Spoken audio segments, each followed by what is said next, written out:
توی ویدیوی قبل قرار شد این رو بسنجیم که آیا ثروت اگر که راحت به دست من برسه بیشتر احساس خوشبختی میکنه و من باید خوشحال باشم، یا ثروتی رو که به چنگ و دندون و بدبختی به دست آوردم رو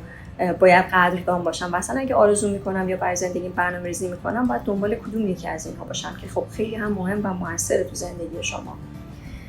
تصور بکنید که شما یه محیطی رو میگیرید، برای کارتون آماده میکنید، دیوارا رو رنگ میزنید، گلدون میذارید، رومیزی رو انتخاب میکنید،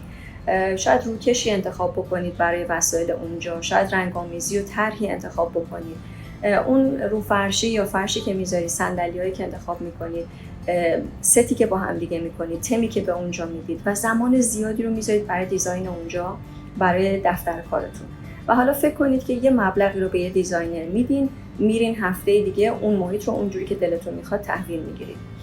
اکثریت مردم فکر میکنن که در گزینه دوم من حال بهتری رو تجربه میکنم و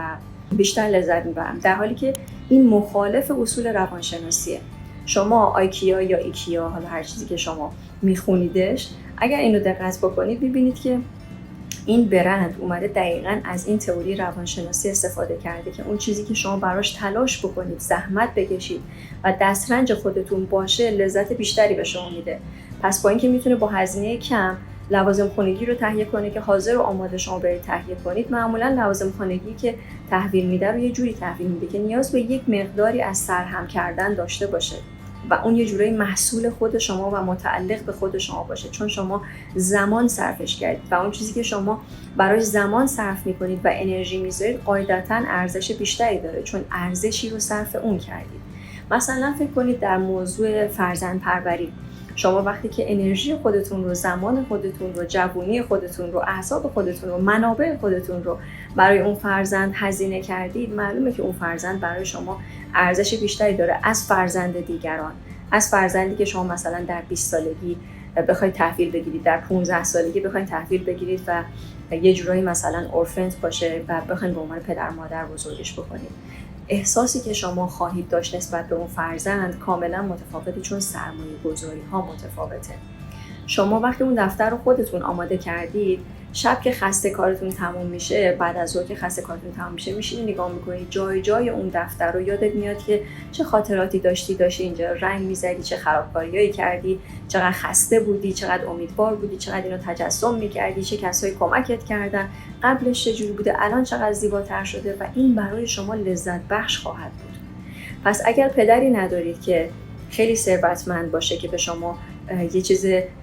حاضر و آماده داده باشه، یا اینکه شما رو در محل کار خودش استخدام کرده باشه و از همون اول برید مدیر کل بشید و مجبور شدید از کارگری و کارمندی شروع کنید و در طی سالهای زیادی به اون چیزی که میخواید برسید، بدونید که درسته که شما زمان بیشتری گذاشتید ولی شما لذت بیشتری هم بردید و اون میزان سختی و رنجی که کشیدید گذشته، تموم شده، رفته و اون چیزی که برای شما مونده اعتماد به نفس بیشتر، توانمندی و مهارت بیشتر، احساس ارزشمندی بیشتر و ارزش‌هایی که خلق کردید خودتون و زندگی که برای خودتون درست کردید و روح داره و شما روح خودتون رو در این زندگی و آنچه که دارید دمیدید، توانمندی خودتون رو دمیدید و اینا چیزیه که هیچ وقتی که حاضر و آماده به دست شما میرسه ارزش نداره. اگه یه انگشتر خریدید، براش ساعت‌ها و روزها رفتی کار کردی، هیچ وقت اونقدر ارزشمند، هیچ وقت اونقدر بی ارزش نیست که مثلا شما یه انگشتر رو بخواید حاضر و آماده از یه نفر به عنوان هدیه بگیرید. اوکی، دست اوکی، و میفته یه کنار. ولی اگه واسش روزها و ماه‌ها و سال‌ها زحمت کشیده باشی، اینو از تو انگشت در نمیاری. میخوام اینو بهتون بگم، اگر که زندگی برای شما مسیر سختی رو انتخاب کرده، این یکی از خوشبختی‌های شماست که شما باید بابتش قدردان باشید، باید خدا رو شکر کنید. شما واقعا بنده برگزیده بودید و شما خوش شانس بودید که زندگی خودتون رو هر چند کم خودتون ساختید و بدونید لذت و احساس خوشبختی که شما دارید از این کم میبرید با زیادی که حاضر آماده بگی داده شده یکی نیست. ممکنه در سوشال مدیا ببینید که این آدم‌ها پوزش رو میدن، عکسش رو میگیرن یا اظهار خوشبختی میکنن، چون این اظهار کردنه یه پوششی بر احساس بدبختیشون، بر احساس عجزی که نمیدونن از کجا میاد و نمیدونن چی کارش بکنن، در حالی که شما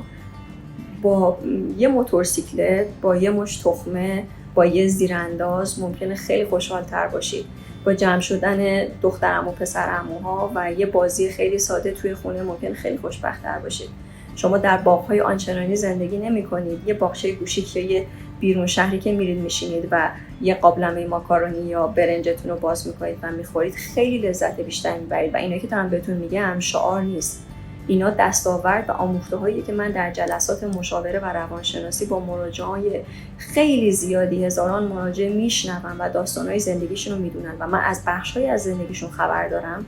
که شما از اون بخش‌ها اطلاع ندارید، چون زندگیش نکردید و چون اون بخش‌ها رو نمیان برای شما تعریف بکنن. یعنی در حقیقت نه تنها اینها اصول روانشناسی و اصول زندگی هستن، بلکه تجربه من از شنیدن داستان‌های نگفته خیلی از آدم هاست. در قسمت بعد میخوام در مورد فاکتورهای دیگه‌ای بهتون توضیح بدم که چقدر میتونه در احساس خوشبختی شما مؤثر باشه، از جمله ازدواج، از جمله فرزند داشتن، از جمله پیشرفت کردن و اینکه چرا این میتونه برای شما معیار خوبی باشه و برای دیگران نباشه. اگه خسته شدی برو یه آب به دست صورتت بزن، یک کم استراحت کن و از خودت تشکر کن بابت زمانی که میذاری برای اینکه درست و غلط رو پیدا کنی و برای اینکه بتونی مسیر زندگی تو درست انتخاب بکنی و توی ویدیوی بعد با من همراه باش.